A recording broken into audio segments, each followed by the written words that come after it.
Hello students, welcome to my channel. আজকে আমি যে বিষয়টা নিয়ে তোমাদের সামনে আলোচনা করব তা হচ্ছে সলিউশন। এই সলিউশনকে আমি কয়েকটা পার্টে ভাগ করে নিয়েছি। প্রথম থাকবে ইন্ট্রোডাকশন, তারপরে concentration terms, vapour pressure, Henry's law এবং কলিগেটিভ প্রপার্টিজ মানে সংখ্যাগত ধর্ম। আজকে যে বিষয়টা নিয়ে পড়ব সেটা হচ্ছে ইন্ট্রোডাকশন এবং কনসেন্ট্রেশন টার্মস। এই দুটো জিনিস নিয়ে আমরা পড়ব। ইন্ট্রোডাকশনে সলিউশন কি জাস্ট সেইটুকু আমাদের জানার, এবং কনসেন্ট্রেশন টার্মস বলতে এখানে কি কি থাকবে হচ্ছে মোলালিটি,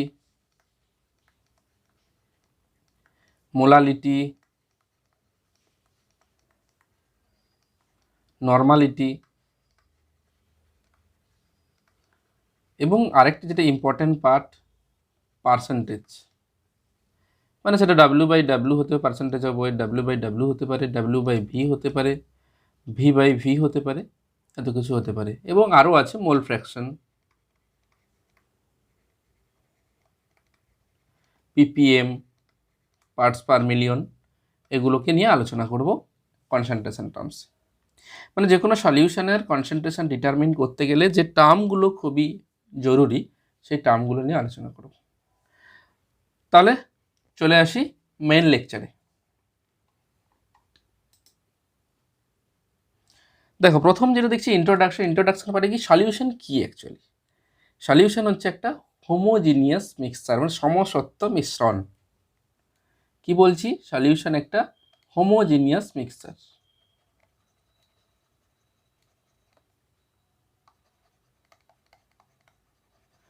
মানে একটা ধরো বিকার নিলাম আমরা, সেই বিকারে যদি আমরা ধরো একটা বিকার নিয়েছি, এই বিকারটাতে কিছু পরিমাণ জল আছে এখানে, এবং জলে আমরা কি করেছি? চিনি মিক্সড করেছি, বা যে কোনো একটা সল্ট মিক্সড করেছি, ধরো NaCl, সাধারণ লবণ আমরা মিক্সড করেছি।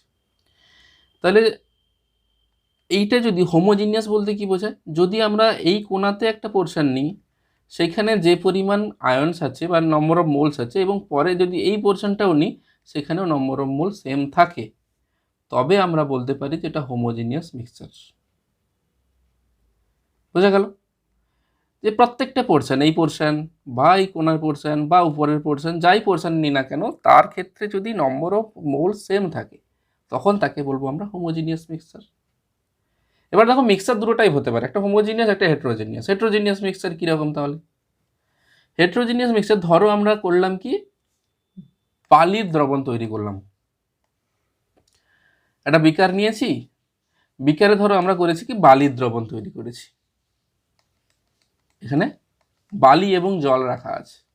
তাহলে দেখা যাবে কি, এই যে নিচের পোর্শনগুলোতে বালির পরিমাণ বেশি থাকবে, কারণ বালি তো থিতিতে পড়ে যাবে। তাহলে যদি থিতিয়ে পড়ে যায় তাহলে বালির পরিমাণ নিচে কম থাকবে। এইখানে ধরো বালিগুলো আছে, তো স্যান্ড।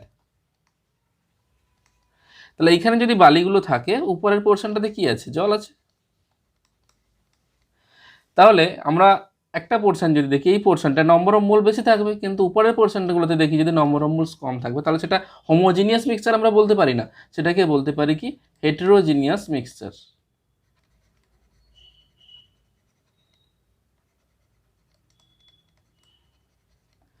তাহলে দুটো জিনিস দেখো, হোমোজিনিয়াস মিক্সচার দেখলাম আর হেটেরোজিনিয়াস মিক্সচার দেখলাম, কিন্তু সলিউশন হচ্ছে কি একটা হোমোজিনিয়াস মিক্সচার। তাহলে solution is a homogeneous mixture.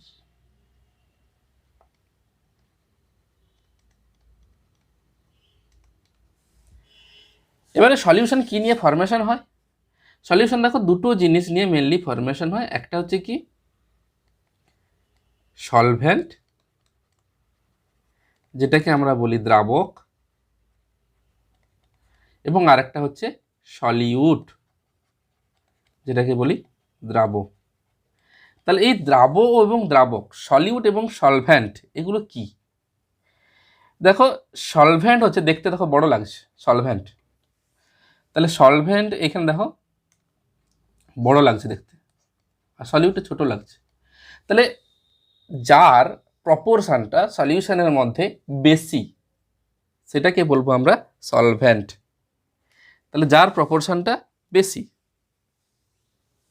তাহলে বলতে পারি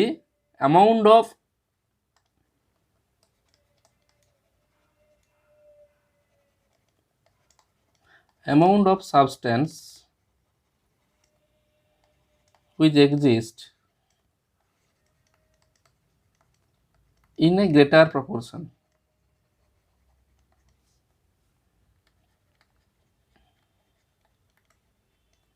in a solution exist with a greater proportion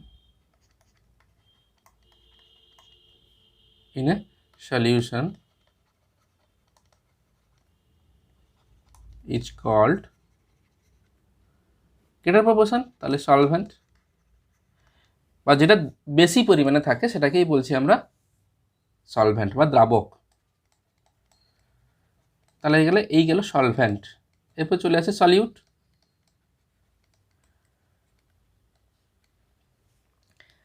solute কি, যেটা স্মলার প্রপোর্শনে থাকবে।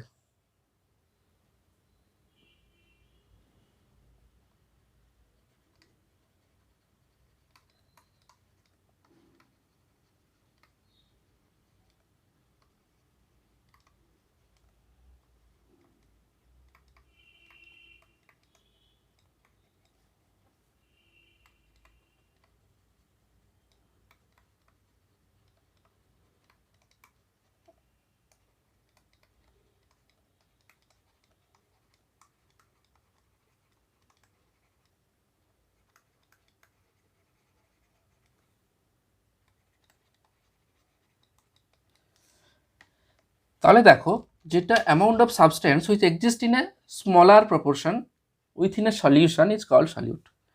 তাহলে একটা যদি বিকারের মধ্যে দেখি যেটা বেশি পরিমাণ থাকবে সেটাকেই বলবো আমরা সলভেন্ট, এবং যেটা কম পরিমাণে থাকবে সেটাকে বলবো আমরা সলিউট। ধরো আমরা একটা সলিউশন করলাম যেখানে আছে কি ওয়াটার আছে এবং সুগার আছে, যেখানে হয়তো 100 ml ওয়াটার নিয়েছি, হয়তো 5 গ্রাম সুগার মিক্সড করেছি। কি আছে এখানে, 100 ml ওয়াটার আছে, তার সাথে চিনি অ্যাড করেছি 5 গ্রাম সুগার। তাই যদি অ্যাড করি, দেখো এখানে সুগারটা কি সলিউট যেহেতু কম প্রপোর্শনে আছে, এবং ওয়াটারটা হচ্ছে সলভেন্ট যেহেতু বেশি প্রপোর্শনে আছে। তাহলে সলভেন্ট এবং সলিউট পুরো ব্যাপারটা বোঝা গেল। এবার দেখো, যখন সলিউশন তৈরি হবে তার সলিউটের প্রপার্টি সেখানে থাকে না, টোটালি সলিউটের প্রপার্টিটা চেঞ্জ হয়ে যায়। সলভেন্ট তার কিছুটা প্রপার্টি যেহেতু বেশি পরিমাণে থাকে তার প্রপার্টি সলিউশনের মধ্যে রেখে দেয়। এটা তো বোঝা গেল। দেখো, সলভেন্টকে একটা নোটেশন দিয়ে ডিনোট করা হয় এবং সলিউটকে একটা নোটেশন দিয়ে ডিনোট করা হয়। দুটো নোটেশন দিয়ে ডিনোট করতে পারি। কিছু বইতে দেখো এই যে সলভেন্টকে ডিনোট করেছে এ দিয়ে এবং সলিউটকে ডিনোট করেছে বি দিয়ে। আবার কিছু বইতে সলভেন্টকে 1 দিয়ে এবং সলিউটকে 2 দিয়ে ডিনোট করেছে। যেটা হিসাবে ডিনোট করতে পারো, আমি যে নোটেশনটা নিচ্ছি সেটা হচ্ছে সলভেন্টকে 1 দিয়ে এবং সলিউটকে 2 দিয়ে। যেরকম নম্বর অফ মোলস অফ সলভেন্ট, মানে কত মোল সলভেন্ট আছে সেটাকে N1 বলছি আমি, এবং নম্বর অফ মোলস অফ সলিউট যেটাকে বলছি N2। আবার তার মাসকে সেরকমভাবে রিপ্রেজেন্ট করছি, ধরো W গ্রাম মাস নিয়েছি, তাহলে এটাকে W2 রিপ্রেজেন্ট করছি, এটাকে আমরা W1 হিসাবে রিপ্রেজেন্ট করছি। জাস্ট এখানে 1টা সাফিক্স হিসাবে ইউজ করব, সেটাকে নোটেশন বোঝানোর জন্য যে এটা সলভেন্ট নাকি সলিউট। তাহলে চলে আসি কনসেন্ট্রেশন টার্মস।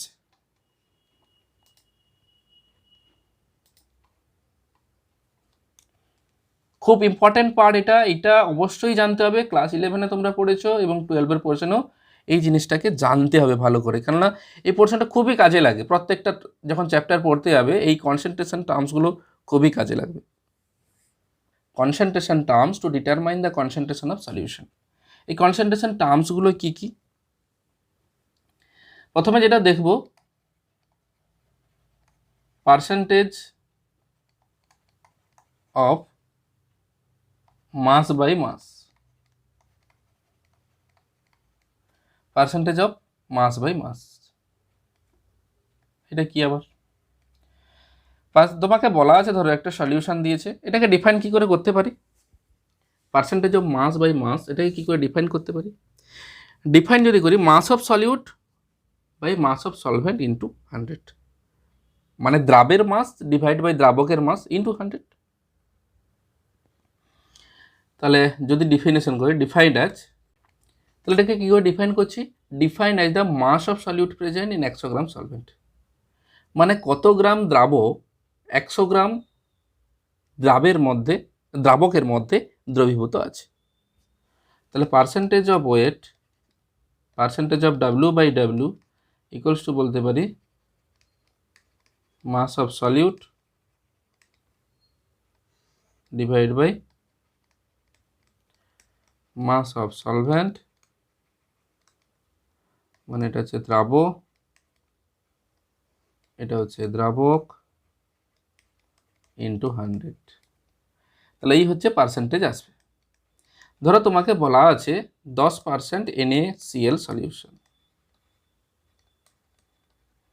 তাহলে যদি 10% NaCl সলিউশন থাকে তাহলে 10 গ্রাম, এখানে ডাব্লিউ বাই ডাব্লিউ অবশ্যই বলা থাকবে, ডাব্লিউ বাই ডাব্লিউ, তাহলে বলা আছে 10 গ্রাম NaCl dissolved in 100 গ্রাম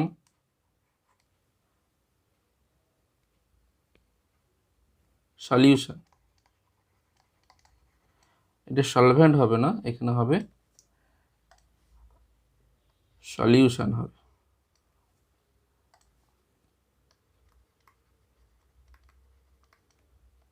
দ্রবণ।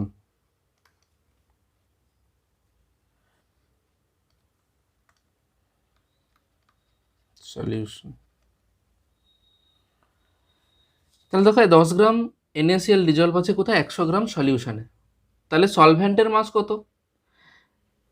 যেহেতু সলিউটের মাস প্লাস সলভেন্টের মাস ইকুয়ালস টু সলিউশনের মাস, তাহলে আমরা এখানে বলছি 10 গ্রামে সলভেন্ট বের করতে হবে, সলিউশন কত আছে? 100 গ্রাম। তাহলে সলভেন্টের মাস দাঁড়াচ্ছে, solvent equals to 100 minus 10 equals to 90 গ্রাম। তাহলে 90 গ্রাম সলভেন্টে 10 গ্রাম ডিজলভ আছে, টোটাল মাস হয়েছে 100 গ্রাম। পার্সেন্টেজ আমরা পেয়ে যাব mass of the solute by mass of the solution into 100। তাহলে ডাব্লিউ বাই ডাব্লিউ বোঝা গেল। এরপরে চলে আসি ডাব্লিউ বাই ভি।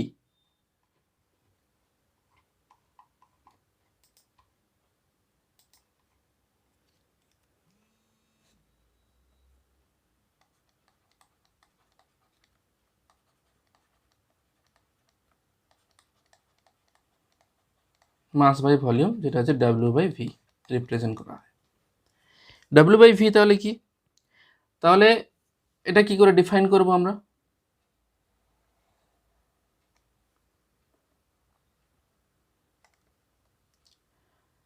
তাহলে mass of solute present in 100 ml solution. তাহলে যদি 100 ml সলিউশনে যত মাস সলিউট প্রেজেন্ট থাকবে সেটাই হবে তার percentage of W by V. তাহলে বলতে পারি percentage of W by V equals to হবে মাস অফ সলভেন্ট নয় সলিউট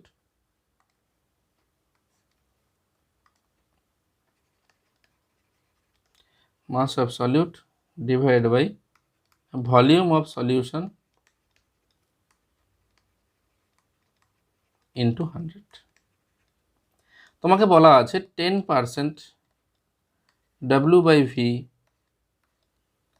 NaOH সলিউশন, এটা বলা আছে। তাহলে এটার মানে কি দাঁড়াবে? এই যে আমাকে টার্মটা দেওয়া আছে এটার মানে কি দাঁড়াবে? তাহলে বলা আছে 10 গ্রাম NaOH dissolved in 100 ml solution. তাহলে 100 ml সলিউশন যদি ওয়াটার সলিউশন হয় তার ডেনসিটি, এখানে দেখো ডেনসিটি অবশ্যই থাকতে হবে, যেহেতু মাস বের করতে যদি হয় আমাকে, তাহলে অবশ্যই ডেনসিটি রাখতে হবে। যদি তোমাকে বলা থাকে ডেনসিটি ইকুয়ালস টু সামথিং, ধরো 1.5 গ্রাম পার ml, এটা যদি দেওয়া থাকে তাহলে সলিউশনের মাস পেয়ে যাব আমরা। Solution mass equals to 100 into 1.5।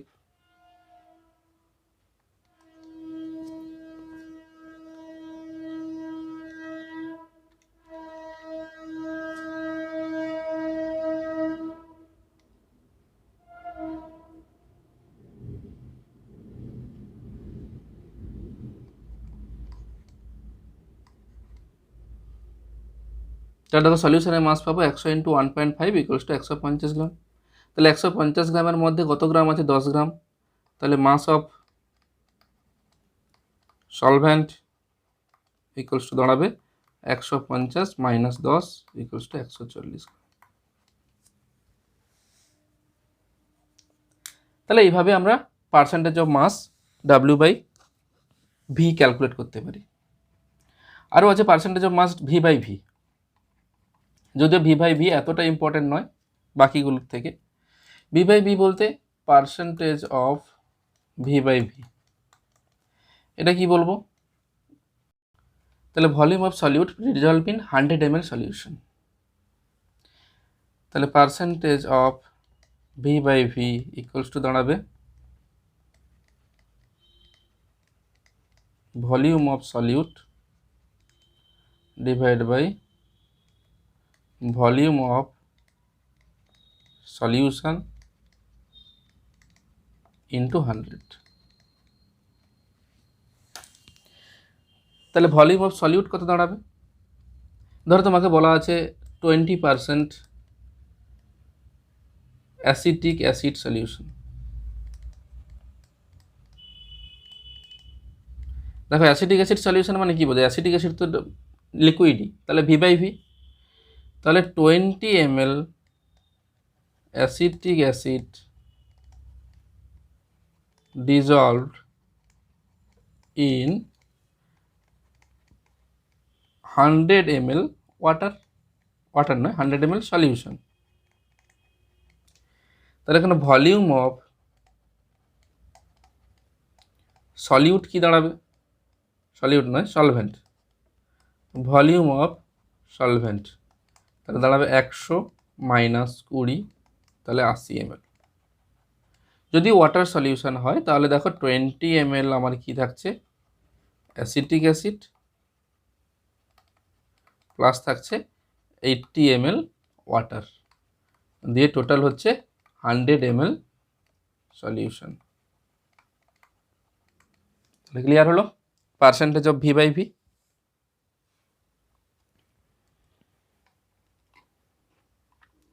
এরপরে চলে আসি স্ট্রেংথ।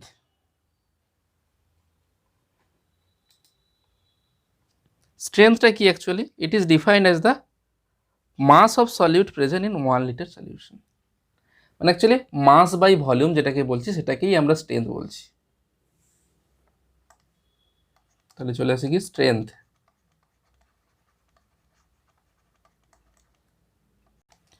তাহলে স্ট্রেংথটা কি? Mass of solute in gram বলতে পারো, mass of solute in gram present in 1 litre solution. তাহলে স্ট্রেংথ ইকুয়ালস টু বলতে পারি mass of solute divide by volume of solution. Strength equals to mass of solute divide by volume of solution.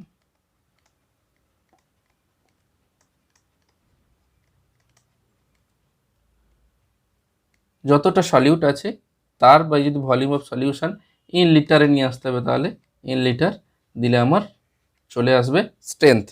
সেটা লিটারে আসবে, যেরকম আসতে পারে unit হতে গ্রাম পার লিটার, এরকম ইউনিট আসতে হবে। যদি গ্রামে দিই আমরা গ্রাম পার লিটারই পাবো, যেহেতু গ্রামে আমরা রিপ্রেজেন্ট করেছি। এরপরে চলে আসি কি মোল ফ্র্যাকশন। মোল ফ্র্যাকশনটা কি?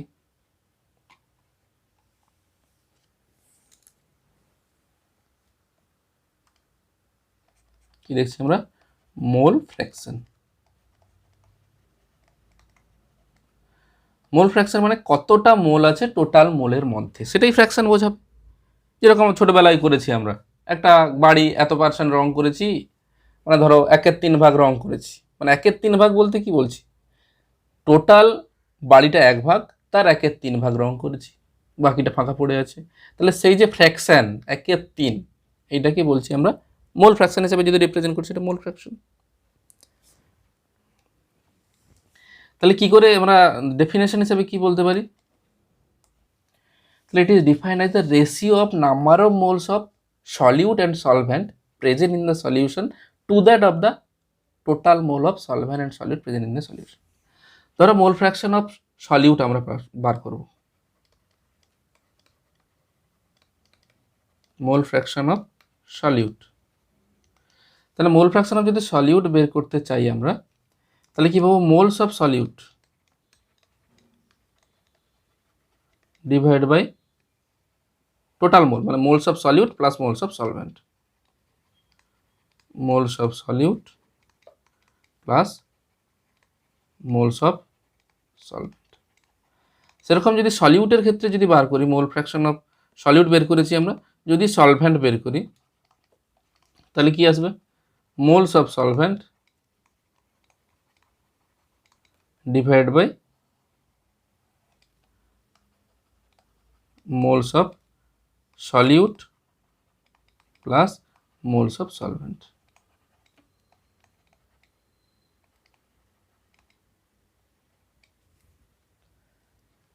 এই হচ্ছে টোটাল।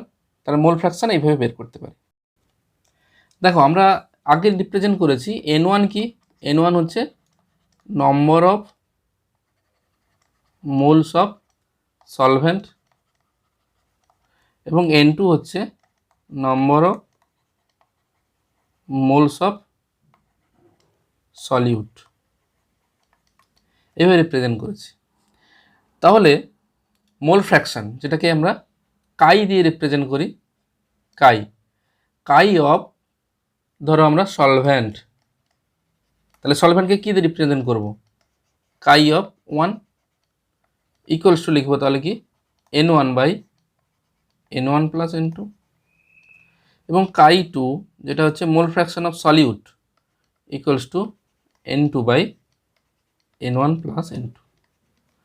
তাহলে এই ফর্মুলা আমরা রিপ্রেজেন্ট করতে পারি কার ক্ষেত্রে? মোল ফ্র্যাকশন অফ সলভেন্ট এবং মোল ফ্র্যাকশন অফ সলিউট,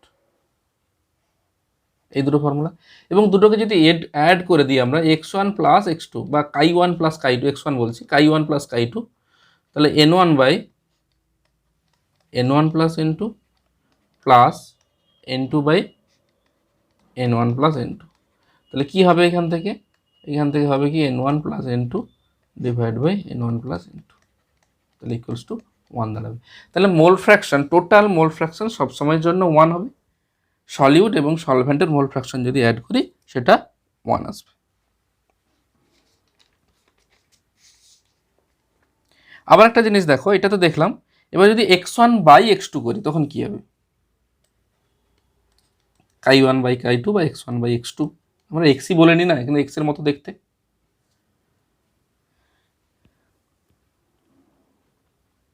তাহলে দাঁড়াবে N1 divide by N1 plus N2, আর এখানে চলে আসবে N2 divide by N1 plus N2, তাহলে দাঁড়াবে N1 বাই N2। তাহলে x1 by x2 equals to N1 by N2, মানে mole fraction of solvent divide by mole fraction of solute equals to number of moles of solvent divide by number of moles of solute. বোঝা গেল? এবার চলে আসি মোল percentage. এই জিনিসটা সবাই ভুল করে, মোল পার্সেন্টেজ।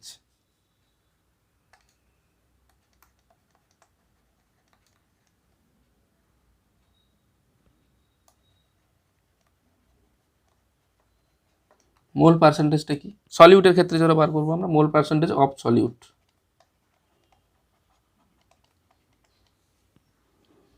সেটা তাহলে কি হবে? x2 ইন্টু 100, এইটা হচ্ছে মোল পার্সেন্টেজ অফ সলিউট। তাহলে বলতে পারি N2 by N1 plus N2 into 100। এটা মোল fraction of solute, mole percentage of solute. এবং মোল পার্সেন্টেজ অফ সলভেন্ট তাহলে কী হবে, N1 by N1 plus N2 into 100। তাহলে চলে আসবে mole percentage of solvent. Total mole percentage কত হবে, সেই একইভাবে দুটোকে যদি অ্যাড করি, দেখো টোটাল মোল পার্সেন্টেজ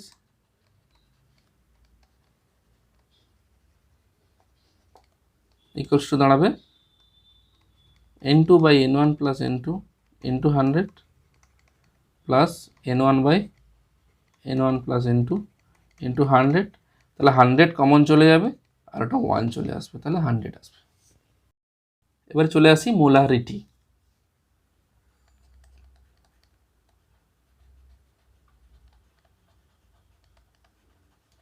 মোলারিটি যেটাকে এম দিয়ে রিপ্রেজেন্ট করা হয়, ক্যাপিটাল এম দিয়ে, বা মোলার বলা হয় অনেক সময়, মোলার সলিউশন, এত মোলার সলিউশন, শুনেছো এগুলো? ডেফিনেশন দেখে নিই। তাহলে মোলারিটিটা কি? মোলারিটি হচ্ছে নম্বর অফ মোলস অফ সলিউট, মানে কত মোল দ্রাব উপস্থিত আছে 1 লিটার দ্রবণের মধ্যে। কত মোল দ্রাব উপস্থিত আছে 1 লিটার সলিউশনের মধ্যে। এটাকে যদি ফর্মুলা হিসাবে লিখি, তাহলে molarity equals to number of moles of solute divided by volume of solution in লিটারে। এই হচ্ছে মোলারিটি। তাহলে একে আরও সহজভাবে সিম্পলিফাই করি। জানি নম্বর অফ মোলস অফ সলিউট কি, জানি কি নম্বর অফ মোলস ইকুয়ালস টু কি হয়, গিভেন মাস W বাই হচ্ছে মোলার মাস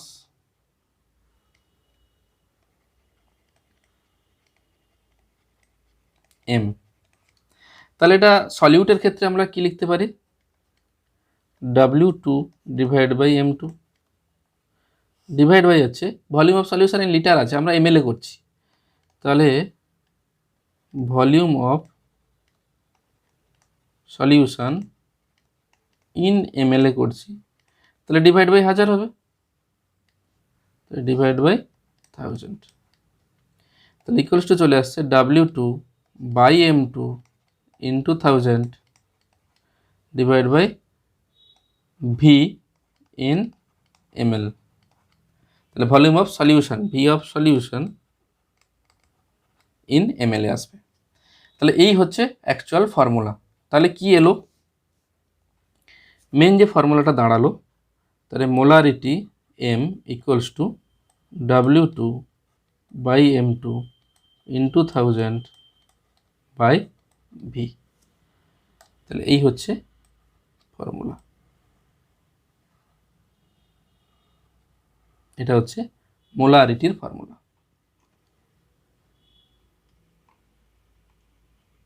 বোঝা গেছে পুরো পোর্শনটা?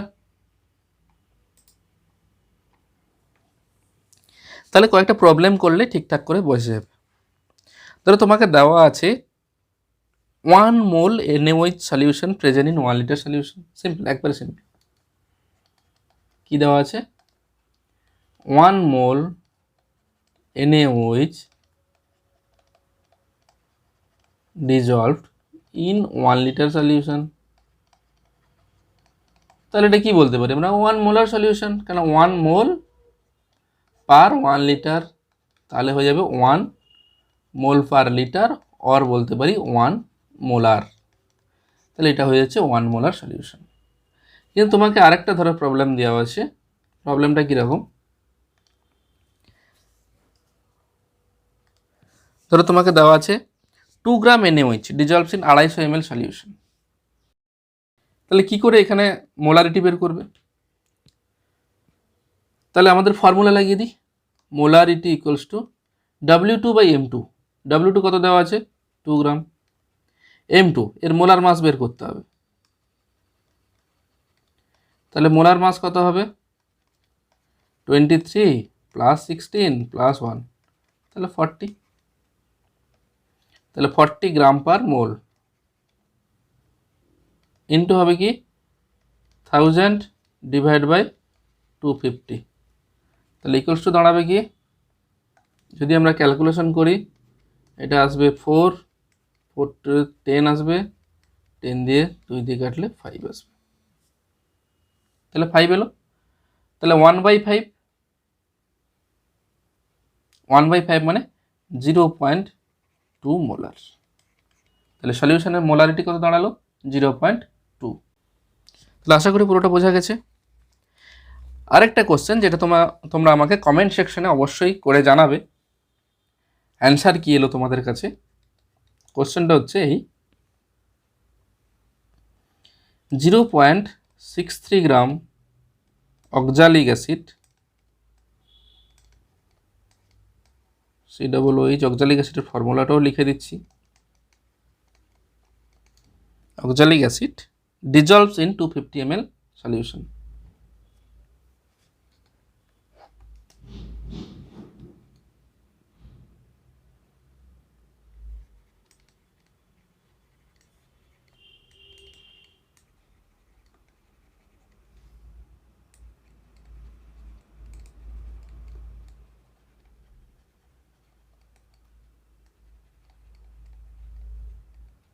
Calculate molarity. তাহলে এই কোশ্চেনটা অবশ্যই আমাকে কমেন্ট সেকশনে জানাবে যে মোলারিটি কি বেরোলো। এরপরে চলে আসি normality.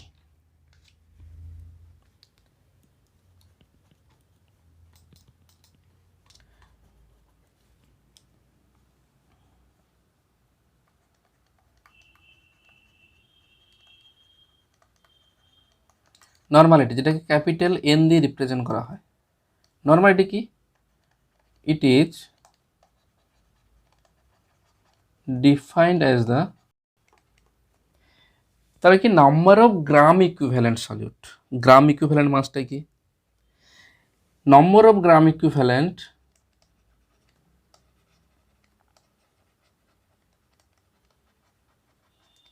equals to mass by equivalent mass,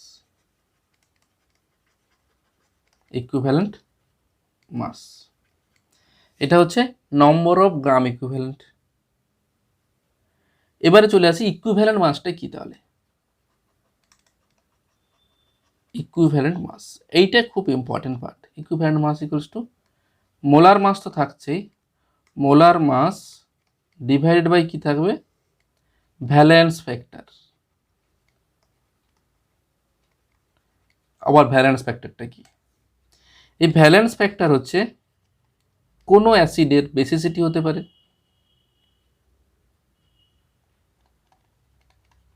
basicity হতে পারে, অ্যাসিডিটি হতে পারে বেসের, সল্টের ক্ষেত্রে তাহলে এটা হচ্ছে অ্যাসিডের ক্ষেত্রে বেসিসিটি, বেসের ক্ষেত্রে অ্যাসিডিটি, সল্টের ক্ষেত্রে কি আসবে number of positive charge, total positive charge কার ক্ষেত্রে সল্টের ক্ষেত্রে। আবার কোনো কেমিক্যাল রিয়াকশনের ক্ষেত্রে number of electron change, number of electron change, এটা কি কেমিক্যাল রিয়াকশনের ক্ষেত্রে। তাহলে এত কিছু হতে পারে ভ্যালেন্স ফ্যাক্টরটাকে। তাহলে মোলার মাস তো আমরা জানি, কয়েকটা এক্সাম্পল নিয়ে দেখলে ভালো করে বোঝা যাবে। ধরো NaOH ধরলাম, আমরা কি ধরলাম NaOH, NaOH এর অ্যাসিডিটি কত, যেহেতু একটাই OH মাইনাস দিতে পারে তাহলে এর 1, তাহলে এর যদি মোলার মাস M ধরি তাহলে M/1 হবে এর ইকুইভ্যালেন্ট মাস, এটাই ইকুইভ্যালেন্ট মাস, ইকুইভ্যালেন্ট মাস দাঁড়াবে। কিন্তু যদি H2SO4 ধরি, বা আমি আরেকটা বেস ধরলাম বেরিয়াম হাইড্রোক্সাইড, বেরিয়াম হাইড্রোক্সাইডে দুটো OH আছে, দুটো OH দিতে পারে তাহলে M/2 ইকুইভ্যালেন্ট মাস। অ্যালুমিনিয়াম হাইড্রোক্সাইড, তিনটে OH আছে, তাহলে m/3। একইভাবে অ্যাসিডগুলোর ক্ষেত্রেও বের করতে পারি। ধরো আমরা HCl নিলাম, HCl একটাই H+ দিতে পারে, তাহলে m/1।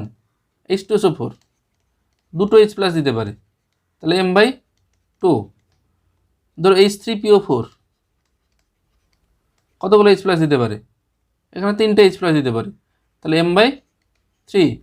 যদিও H3PO4 এর ফর্মুলাটা তোমাকে আগে তার ডাবল বন্ড ও একটা লিখে নিয়ে তারপরে OH-গুলোকে যতগুলো OH থাকবে ততগুলো এখানে H+ দিতে পারবে। এখানে তিনটে OH আছে, তো ধরো H3PO2 এর ক্ষেত্রে কতগুলো দিতে পারে, দেখে মনে হচ্ছে তিনটে H+ দিতে পারে, কিন্তু না, এখানে OH থাকছে কটা, মাত্র একটা OH থাকছে, H3PO2, তাহলে m/1। এটা ভুল করবে, তার জন্য খুব ভালো করে এটাকে খেয়াল রাখবে, বিশেষ করে ফসফরিক অ্যাসিডগুলো, যে কোনো ফসফরিক অ্যাসিড। H3PO3 এর ক্ষেত্রে কত, দেখো P ডাবল বন্ড O প্রথমে আসবে, তারপরে OH, তারপরে আরেকটা OH দিলাম, ও শেষ হয়ে গেল, তাহলে একটা H, তাহলে এখানে কত থাকবে m/2। ইম্পর্টেন্ট এগুলো, বোঝা গেছে? বোঝা গেছে। ধরো আমরা সল্ট নিলাম, সল্টের ক্ষেত্রে Na2CO3, তাহলে Na2CO3 রিসোর্সেস করে কি হবে, 2Na plus plus CO3 2 total charge কত, 2Na প্লাস, তাহলে 2 হবে, তাহলে m/2। ধরো আমরা নিলাম অ্যালুমিনিয়াম সালফেট Al2SO4 এর ক্ষেত্রে কতগুলো দিচ্ছে, 2Al3 প্লাস প্লাস 3SO4 2 তাহলে টোটাল হচ্ছে 6 চার্জ হচ্ছে, তাহলে m/6 ইকুইভ্যালেন্ট মাস। তাহলে আশা করি প্রত্যেকটা পোর্শন বোঝা গেছে। আর একটা রিয়াকশন দেখে নি, কেমিক্যাল রিয়াকশন যেটা বলছিলাম। ধরো KMnO4 অ্যাসিড মিডিয়ামের reaction, MnO4 minus plus 8H plus plus 5E থেকে Mn2 প্লাস প্লাস 4H2, এই রিয়াকশান যদি KMnO4 এর ইকুইভ্যালেন্ট মাস বের করতে পারো, তাহলে মলিকুলার মাস ডিভাইড বাই 5, যেহেতু নাম্বার অফ ইলেকট্রন চেঞ্জ কত হয়েছে 5, তাহলে m/5 হবে। এখানে কেমিক্যাল রিয়াকশনের ক্ষেত্রে এভাবে বের করতে পারি। তাহলে যেটা আমরা এসেছিলাম, প্রথমে চলে যাই নর্মালিটিতে। আবার অ্যাসিড বেস রিয়াকশনের ক্ষেত্রে আলাদা হয়, অবশ্যই। হ্যাঁ, অ্যাসিড বেস রিয়াকশন যেরকম NaOH প্লাস H2SO4, যদি 2NaOH প্লাস H2SO4 করি, তাহলে Na2SO4 প্লাস 2H2। এখানে কথা হয়ে যাবে, যেহেতু দুটো NaOH লেগেছে, তার জন্য এর যদি মোলার মাস বলছে ইকুইভ্যালেন্ট মাস বের করি, তাহলে m/2 আসবে, যেহেতু দুটো H+ চলে গেছে। কিন্তু যদি এরকম রিয়াকশান থাকতো, NaOH প্লাস H2SO4 থেকে আসতো NaHSO4 প্লাস H2, তাহলে কিন্তু এখানে m/1 হতো, মানে mই হতো, কারণ একটাই মাত্র H+ চেঞ্জ হয়েছে, তাহলে m হতো। বোঝা গেল কেমিক্যাল রিয়াকশনের ক্ষেত্রে কেমন হয়েছে? বোঝা গেছে? ঠিক আছে, চলো পরের টপিক, মানে এর এক্সাম্পল দেখি, কিছু প্রবলেম করলে বোঝা যাবে। ধরো তোমাকে দেওয়া আছে, তাহলে তোমাকে দেওয়া 1.96 গ্রাম H2SO4 dissolves in 250 ml solution, what is the normality. তাই নর্মালিটি বের করতে হবে। নর্মালিটি বের করার আগে আমাকে প্রথমে তার ইকুয়েশনটাকে, মানে ফর্মুলাটাকে সিম্পলিফাই করে নিই। নর্মালিটি কী ছিল, number of gram equivalent, normality equals to number of gram equivalent of solute divided by volume of solution।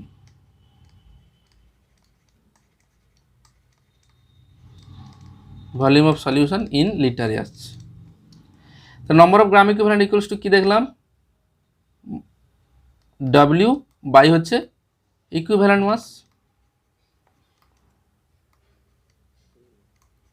Mass divide by কী থাকছে, ভলিউম অফ সলিউশন ml করে নিই, তাহলে volume of solution in ml, তাহলে divide by 1000 হয়ে যাবে 1000।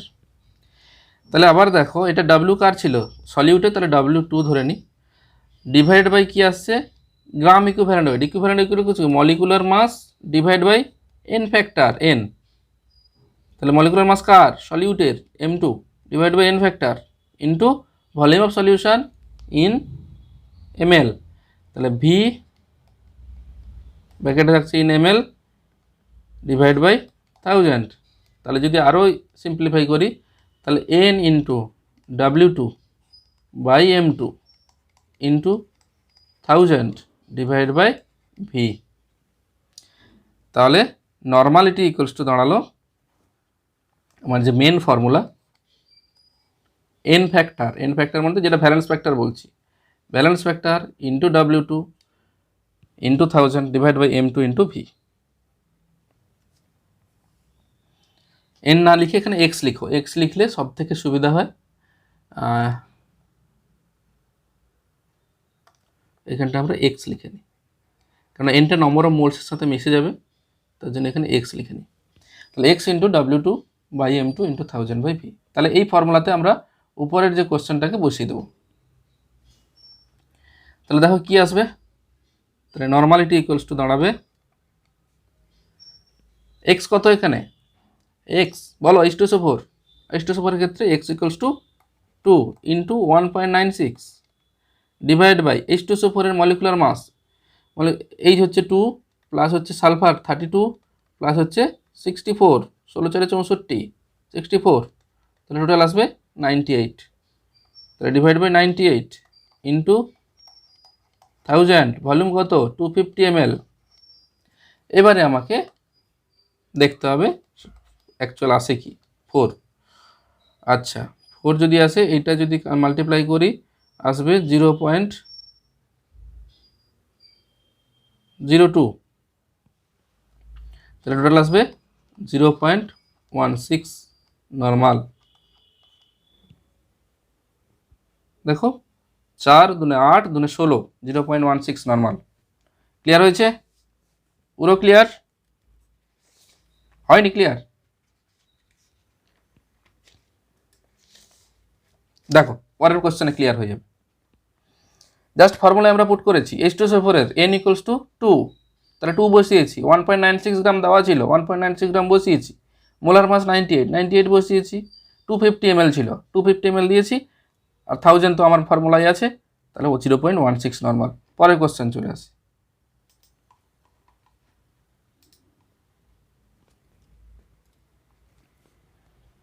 যে কোশ্চেনটা তোমাদের হোম টাস্কে দেওয়া ছিল সেরকমই কোশ্চেন জাস্ট নিয়েছি।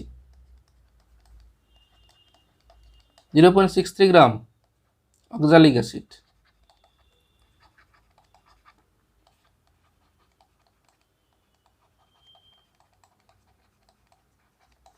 oxalic acid dissolves in 1 liter solution.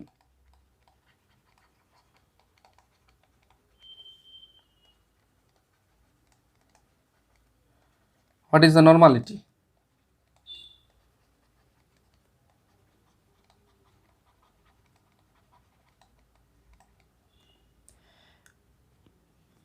তাহলে আমার ফর্মুলা কি, প্রথম ফর্মুলা লিখে নিই normality equals to x into W2 mass of solute divide by molar mass of solute into 1000 by V, ভিটা থাকবে ইন ml এ। তাহলে 1 লিটার বলেছে, তাহলে 1000 ml। আচ্ছা x কত, x এখানে দেওয়া আছে 0.63 ইন্টু W2, W2 হচ্ছে 0.63, x কত, x হচ্ছে এখানে যেহেতু COOH আছে দুটো H প্লাস দিচ্ছে, তাহলে x ইকুয়ালস টু এখানে 2 ডিভাইড বাই মোলার মাস বের করতে হবে। মোলার মাস কী করে পাবো, COOH এর মোলার মাস, তাহলে 24 প্লাস 4টে অক্সিজেন আছে 64 প্লাস দুটো হাইড্রোজেন 2 প্লাস হচ্ছে 18 ইন্টু 2 36, তাহলে এটাকে যদি যোগ করি কত আসবে 126 আসবে। তাহলে মোলার মাস পেয়ে গেলাম 126 ইন্টু 1000 ডিভাইড বাই 1000, তাহলে দেখো এর যদি ক্যান্সেল আউট করি আমরা, কি আসবে 63, তাহলে 0.01 নর্মাল। তার নর্মালটি বেরিয়ে গেল, খুব ইজিলি দেখো বেরিয়ে গেল। এই ফর্মুলায় বসাবে, ইজিলি হয়ে যাবে, এবং ফর্মুলাও আমরা সহজভাবে নিয়ে এসেছি। এরপর চলে আসছে relation between normality and molarity.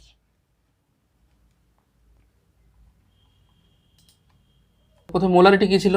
Molarity number of moles of solute, মানে W2/M2 ইন্টু 1000 ml সলিউশন, তাহলে divide by V in ml, এটা ছিল নর্মালিটি। একটু আগেই দেখলাম আমরা X into W2/M2 into 1000 divide by V in ml। তাহলে দুটোকে কম্পেয়ার করব। দেখো এই যে পোর্শনটা, এই পোর্শনটা অ্যাকচুয়ালি মোলারিটি, তাহলে হয়ে যাচ্ছে X ইন্টু মোলারিটি।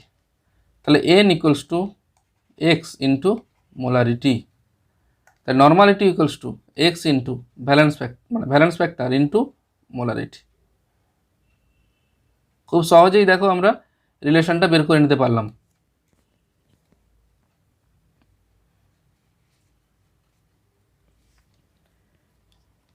বোঝা গেছে? এরপর চলে আসি মোলালিটি। দেখো জাস্ট একটু টার্মের একটু ল্যাঙ্গুয়েজটা আলাদা আছে। Molality, molarity and molality small M দিয়ে রিপ্রেজেন্ট করা হয়। মোলালিটি একটু different. It is defined as the number of moles of solute present in 1 KG solvent, মানে কত মোল দ্রাবক উপস্থিত আছে 1 কেজি দ্রাবকের মধ্যে, মানে 1000 গ্রাম দ্রাবকের মধ্যে। যদি ফর্মুলা হিসাবে লিখি আমরা, মোলালিটি ইকুয়ালস টু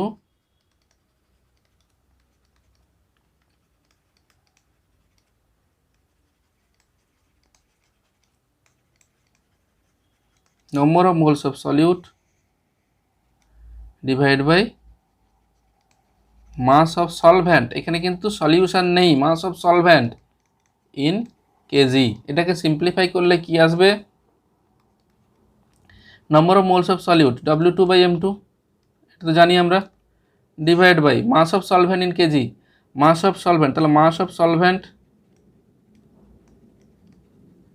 in গ্রামে আসছি, ইন গ্রামে যদি আসি তাহলে 1000 দিয়ে ডিভাইড হবে, তাহলে আসছে W2/M2 ডিভাইড বাই, আচ্ছা পুরোটাকে করে নিই সিম্পলিফাই একবারে, W2/M2 into 1000 by mass of solvent, মানে কি W1 লিখতে পারি ইন গ্রামে। তাহলে এই হচ্ছে ফর্মুলা।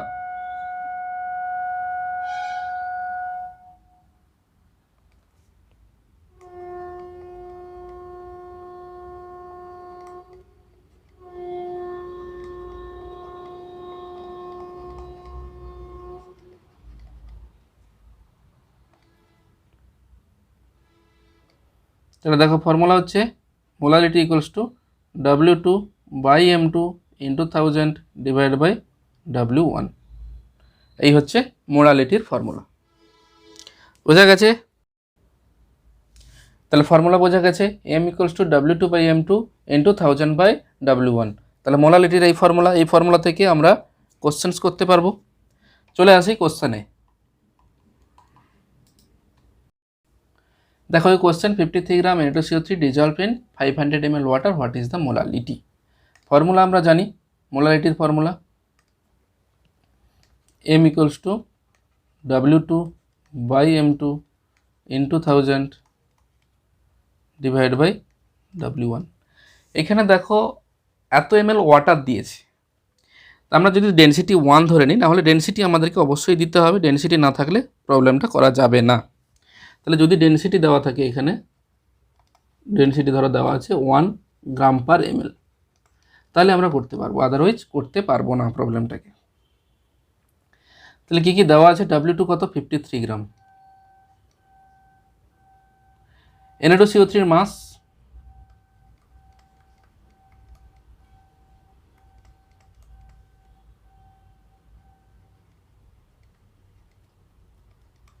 তাহলে 46 প্লাস 12 প্লাস 48,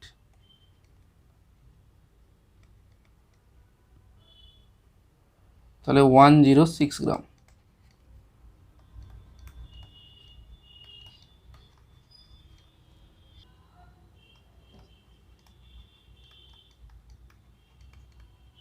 গ্রাম পার ml। তাহলে এই হচ্ছে ক্যালকুলেশন করবো। এরপরে দেখো ml ক্যান্সেল হলো, গ্রাম থাকলো, এটা 2 দিয়ে ক্যান্সেল আউট হবে, 2 দিয়ে ক্যান্সেল আউট হবে এবং 2 ক্যান্সেল আউট হবে। তাহলে চলে আসছে কত? 1 মোলার। এটা গ্রাম ছিল, এটা গ্রাম পার মোল ছিল,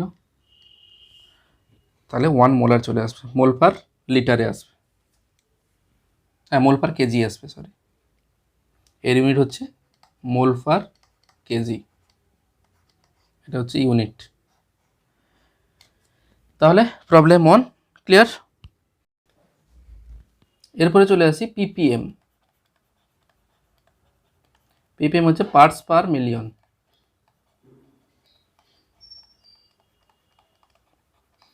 যদিও এখান থেকে সেরকম প্রবলেম আসে না এখন আর, তাও দেখে রাখার পার্টস পার মিলিয়ন কি।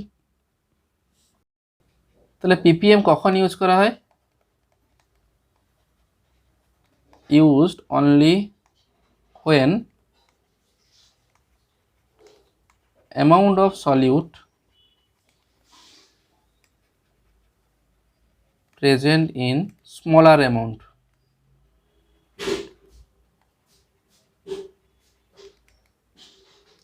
তখনই আমরা ppm ইউজ করি। ppmটা কি actually? It is defined as the number of parts of solute present in 10 to the power 6 parts of solution. So ppm equals to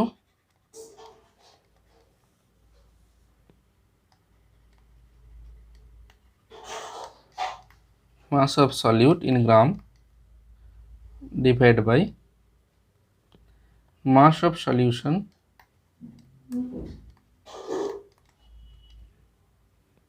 in gram into 10 to the power 6। তাহলে এটাই হচ্ছে ppm। এরপরে চলে আসি effect of temperature. টেম্পারেচারের উপর কাদের effect আছে এবং কাদের effect নেই, যেটা মোস্ট ইম্পর্ট্যান্ট পার্ট বলতে পারো, temperature effect. Effect of temperature,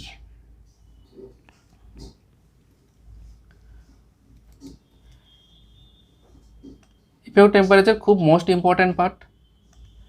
তাহলে কারা টেম্পারেচারের উপর ডিপেন্ড করে? যাদের যে কনসেন্ট্রেশন টার্মসগুলো ভলিউমের উপর ডিপেন্ড করে তারা টেম্পারেচারের উপর ইফেক্ট করে, বা টেম্পারেচার চেঞ্জ হলে তাদের চেঞ্জ হতে পারে। Concentration terms which depends on the volume of the solution or solvent changes with temperature। যদি টেম্পারেচার বাড়াই, টেম্পারেচার যদি বাড়াই, আমরা কি জানি তার মধ্যে নম্বর অফ মলিকুলসগুলো কী হবে? ডিস্টেন্স বেড়ে যাবে, তাহলে তার ভলিউমও বেড়ে যাবে। তাহলে আবার মোলারিটি কি জানি আমরা? Molarity inversely proportional to the volume, বা নর্মালিটিও দেখেছি আমরা inversely proportional to the volume. তাহলে টেম্পারেচার বাড়ালে নর্মালিটিও কমে, ভলিউমও কমে, মানে এখানে মোলারিটিও কমে। তাহলে টেম্পারেচার যদি আমরা ইনক্রিজ করি তাহলে মোলারিটি কমবে বা নর্মালিটি কমবে, তাহলে প্রত্যেকটা এখানে ডিক্রিজ হতে মানে ইফেক্ট পড়বে। তাহলে কার কার ইফেক্ট পড়ে এবং কার কার ইফেক্ট পড়ে না? মেনলি ইফেক্ট পড়ে কাদের?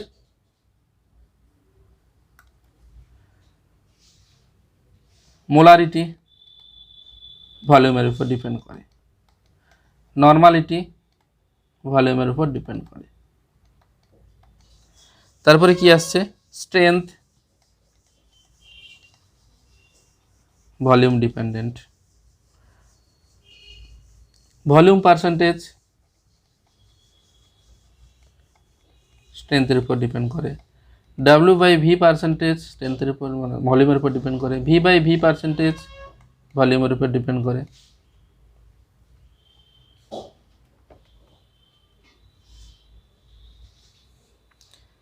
এইগুলো সাধারণত টেম্পারেচারের উপর ডিপেন্ড করে। আর কোনগুলো টেম্পারেচারের উপর ডিপেন্ড করে না? টেম্পারেচারের উপর ডিপেন্ড করে না হচ্ছে মাস পার্সেন্টেজ, যেটা হচ্ছে M/W/W। মোলালিটি ডিপেন্ড করে না। মোল ফ্র্যাকশন ডিপেন্ড করে না। ppm temperature independent.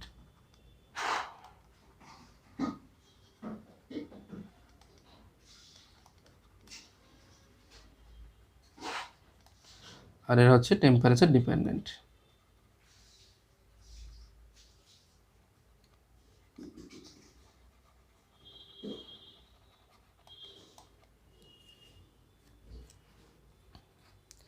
Effect of dilution.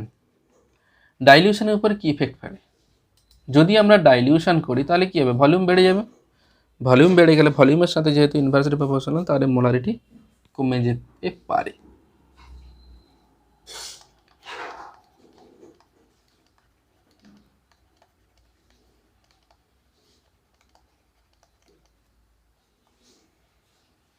কি করে দেখো, দুটো বিকার ধরো আমরা নিলাম, এই একটা বিকার নিয়েছিলাম, পরে আরেকটা বিকার নিলাম,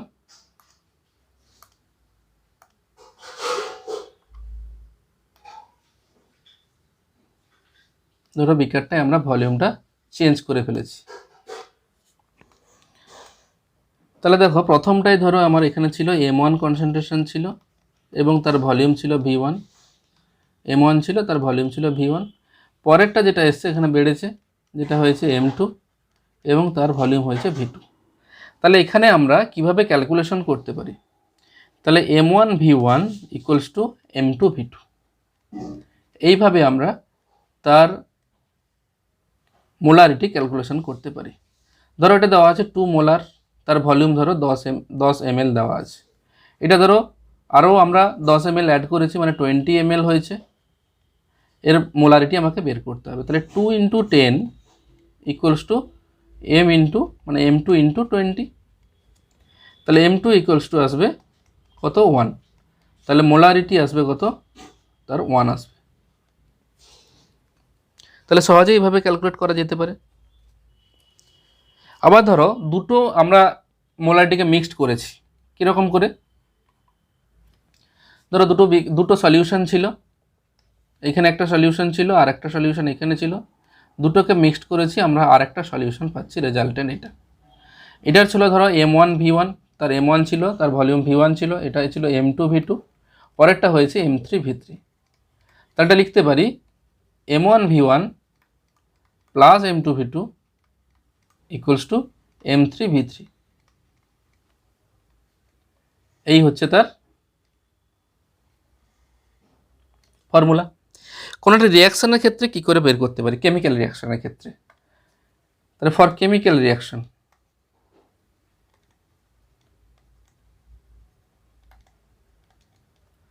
ধরো একটা রিয়াকশন আছে N1A প্লাস ধরো N2B থেকে ধরো হয়েছে N3C।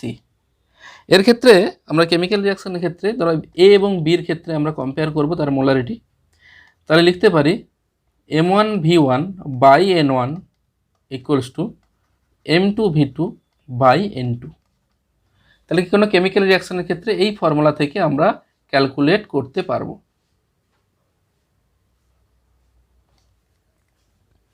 এবারে ধরো একটা নিউট্রালাইজেশন রিয়াকশন থেকে কি করে ক্যালকুলেট করব?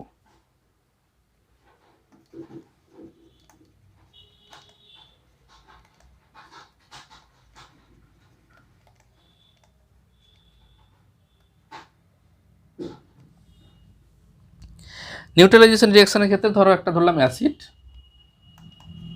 প্লাস বেস রিয়াকশন করছে, এটা ধরো N1, তাহলে N2 বেসের সাথে রিয়াকশন করছে, পরে সল্ট ফর্মেশন হচ্ছে। তাহলে এর ক্ষেত্রে আমরা কি ফর্মুলা লাগাবো? এর ক্ষেত্রে লাগাবো N1 M1 V1 equals to N2 M2 V2। এই ফর্মুলা থেকে আমরা নিউট্রালাইজেশন রিয়াকশনের ক্ষেত্রে মোলারিটি বের করতে পারি, এই ফর্মুলা কাজে লাগিয়ে।